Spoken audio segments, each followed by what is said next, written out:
Good afternoon. We are Eepybird, and we are experts at doing stupid things. And we are so happy to be here at Maker Faire. This is our favorite place in the world. You know, it was about 10 years ago, almost exactly 10 years ago, that we first dropped a handful of Mentos into a bottle of Coke and went, oh, that's cool. Let's get more. And it took about 6 months of work, where weekends and nights in between everything else we had going on. About 6 months after we first started experimenting, we made a video. And we put it online, and now the scary thing is 100 million people have seen that video. But our favorite thing is that it brings us here to Maker Faire. Because this is where we find our kindred spirits. This is where we find the people who want to break things, who want to open things up and see how they work, who want to get wet, just like us. So, without any further ado, I think if there's one thing that you take away from your time here at Maker Faire, if there is one thing that you take away from your time here at the Eepybird Coke and Mentos show, we hope that it is this. Try this at home. Absolutely. Let's show you how you can do it yourself. The basic way to do this is so ridiculously easy. There's no excuse for anybody here not to have tried this before the weekend is out.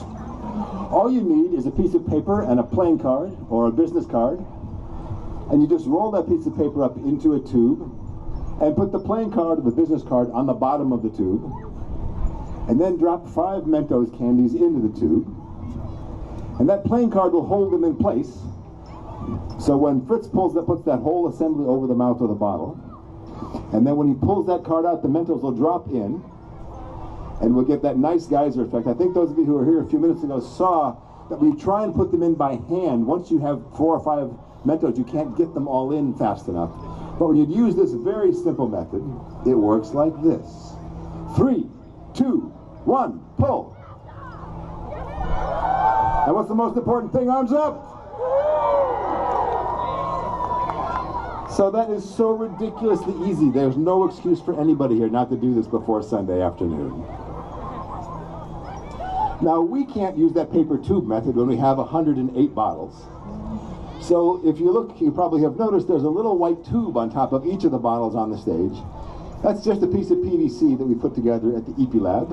Inside there, before the show, we loaded 5 Mentos candies, and there's a little wire pin holding those candies in. So when we pull the pin out, the Mentos drop into the bottle, the geyser happens and shoots out whatever hole we've drilled in the top of the nozzle.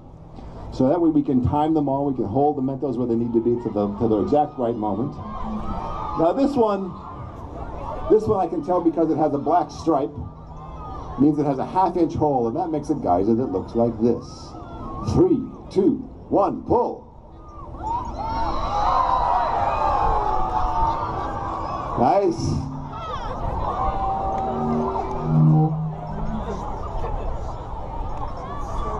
So that has a simple 1/2 inch hole. You don't have to limit yourself to 1 hole. This one, I can tell by the orange stripe, it means it has 3 holes. These are 3/4 inch holes. And that makes a geyser that looks like this. 3, 2, 1, pull.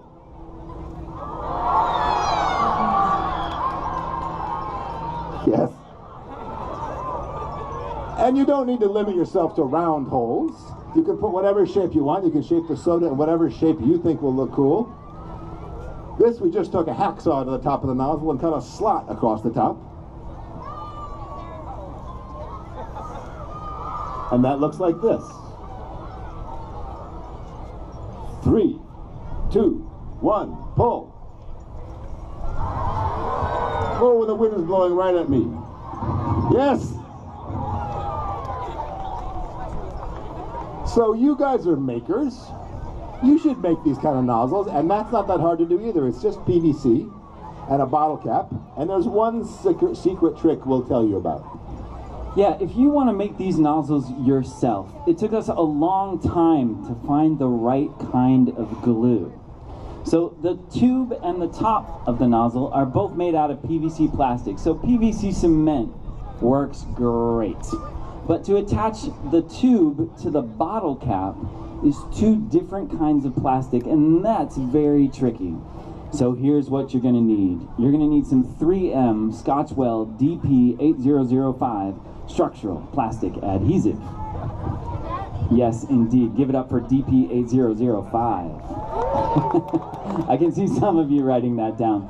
If you want to make your own and you've forgotten, you get home and you're like, what was that? Just shoot us a message on Facebook or drop us a line on Eepybird.com and we'll let you know what that was. It's DP8005 structural plastic adhesive.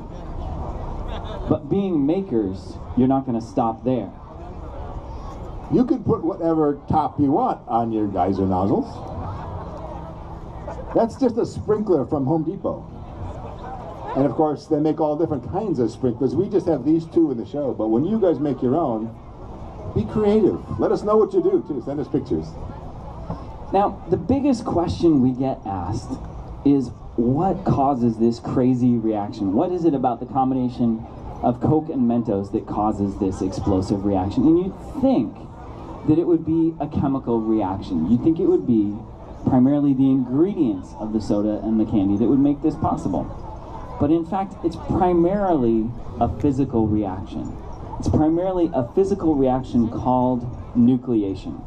And you can see nucleation in action if you take your finger and you put it inside a little cup of soda pop. You'll see bubbles forming on the ridges of your fingers. And that's what's happening inside these bottles.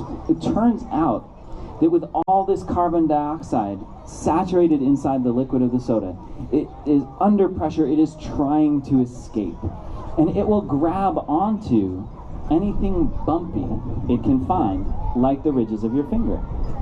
And it turns out that the final stage of the creation of a Mentos is they get sprayed with over 40 layers of liquid sugar, which makes them not only tasty, it means that if you look at them under a microscope, you'll see literally hundreds of thousands of tiny little bumps. And every single one of those bumps is a place for the carbon dioxide to grab onto. So when you drop a handful of Mentos into a bottle of Coke and they sink down to the bottom, you get bubbles grabbing onto the surface, you get hundreds of thousands of bubbles grabbing onto those bubbles, it releases all the pressure, sends the soda flying out the mouth of the bottle. Now, when we're making the different effects you see here, one of the steps that we always try to take, and the thing you can do when you're working on whatever it is you're working on to make it interesting and bigger and more spectacular, is what we call variation. We look for as many different variations as we can find. That's why those nozzles were different, the different kinds, and we put them all together into a big show. And we thought we'd show you a new variation we haven't showed many people before. This one is simply a regular geyser with the pin that pulls the Mentos out is attached to a string. And the other end of that string is attached to a metal cup that's on top of this geyser. So when the geyser shoots off, this cup goes up in the air. And that pulls that string, which pulls the pin, which we have attached to another bottle, which sets off that bottle. So this should set off a chain reaction. We have a bottle here just like this one, and we're going to clip that string to that pin. So if this works right, the first geyser will shoot up in the air, shoot that cup up in the air, the cup will pull the string will pull the pin on the next geyser, and that will shoot the next cup up in the air, and so we should get, pulling one pin should set off one, and then two bottles. 3, 2, 1, pull. 1, 2, yes, it works! Yes. And in the 108 bottles you see up here, you may see that effect if things work right today. Yes, indeed. You should, in fact, see 12 bottles going in one chain reaction at the end of our choreography, something that we have never done before, something that we are premiering right here at Maker Faire Bay Area. Now, want to make sure that you guys over here at the edge of the stage, you need to stay down, keep your feet on the ground, and stay back. Don't push the people in front of you, okay? Now, one of the other big important questions we get asked is, do you have to use diet soda pop? No, the answer is no. You can use just about any fizzy beverage, including fizzy beverages that are made for adults. Yes, indeed. It does work with beer and champagne. It works particularly well with a German sparkling wine called Sacht. And there is so much carbon dioxide in Sacht that we got geysers with that going about 50% higher than anything we've ever seen with soda pop. But there are two important reasons that we use soda pop here. That we use diet soda pop here. First, there's no sugar. No sugar means it's not sticky. And since we are about to get soaked to the skin for your amusement, we really appreciate that it's not sticky. And second, there is more carbon dioxide in the diet soda pops. More carbon dioxide, bigger geysers, and that's what we love to see. Now, if you're going to try this at home, and we know you will, there's one other tip for you to keep in mind. And that's this. Use warm soda. Now, most of us keep our soda in the refrigerator and keep it nice and cold for drinking, but it turns out that what you want for good geysers is more energy in the system, and warm soda has more energy. Heat is actually just energy, so the more heat you put in your soda, the warmer your soda is, the warmer it is, the more energy you'll have, the higher, the stronger the geysers will be. Now, we have a little demonstration here we've never tried before. Fritz is setting up two nozzles right on the front of the stage. One is nice warm soda that's been sitting out in this black stage for about 2 hours. The other has been sitting in a bucket of ice for about an hour and a half or 2 hours. So one is cold and one is hot. We will aim one of these at Fritz and one of these at me. And we'll see if you can tell the difference between the cold one and the warm one. Ready? All right.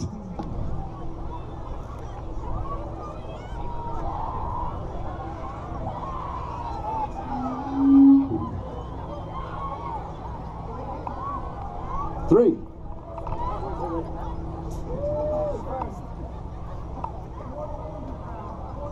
Yes, there's one hot and one cold. See if you can tell which is which. 3, 2, 1, pull.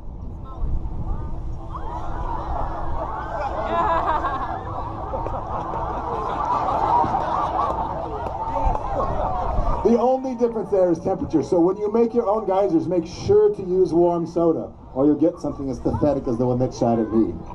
Now, do not use the microwave. Okay. If you want to heat your soda up, all you need to do is put it in a kitchen sink full of hot tap water, leave it there for 5 or 10 minutes, and it'll be beautifully warm and make great geysers. You're wet. I'm wet already. That was awesome. Now, we hope that you'll check out our website, Eepybird.com, Eepybird, Eepybird.com. You'll find all kinds of crazy DIY experiments, from doing Coke and Mentos yourself to creating waterfalls with sticky notes, or creating a Coke and Mentos powered rocket car that you can shoot down the street. It's wicked fun. So we hope you'll check that out.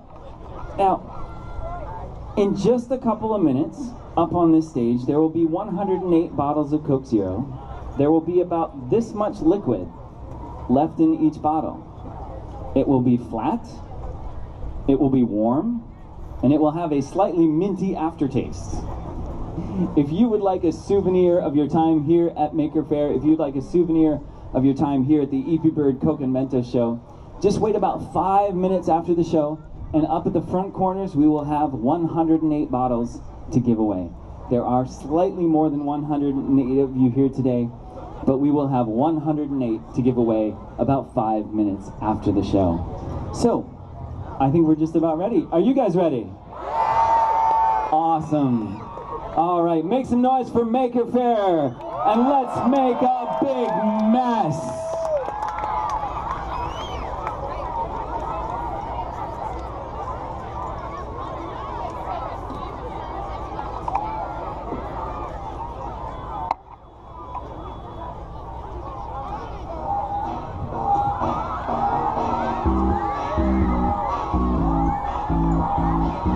Tap, tap, tap, tap, tap, tap.